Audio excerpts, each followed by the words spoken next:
Nimaga o'zi ishdan ketdingiz? Это самый часто задаваемый вопрос на моей странице. Zo'r ishlayotgandingiz, biz sizni videolaringizga qarab ilhom olgandik sizdan deb ko'plar yozdi. No, на самом деле oldingi bankda 1 yildan beri ishladim. Уже ancha narsani ko'rdim, o'rgandim. Bu 1 yil ichida men uchun judayam katta личностный rost bo'ldi, professionalniy rost bo'ldi.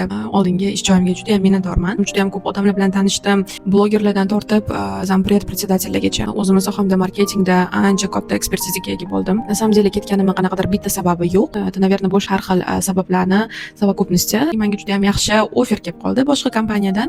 Bu kompaniya finansiya sohasida va международный kompaniya bilan birgalikda ochilgan. Но bu kompaniya более zamonaviy, у них более передовые продукты. Men xursandman, что komandamizda ko'plar yoshlar ishlaydi, yoshi katta odamlar kam. Eng внимательный подписчиklarim vloglarim orqali menimcha уже tushungan qayerda ishlayotganimni. И на самом деле bitta joyga ishga kirib, 20 yil pensiyagacha ishlab, o'sha yerda sostaritsa qilish degan narsa hozir уже zamondan qolib ketgan. Karyera bo'yicha ekspertlar har 2-3 yilda ish joylarini almashtirib turinglar deb tavsiya qilishadi. Statistikaga qaraydigan bo'lsak, bitta kompaniyada bir necha yil davomida ishlagan xodimga qaraganda, har 2-3 yil kompaniyasini o'zgartirib turadigan xodim, даже oylik maoshi ham ancha foizga ko'proq bo'ladi. Bu normalniy praktika. Bitta joyga ishga kirding, umring oxirigacha o'sha yerda ishlaysan degani emas.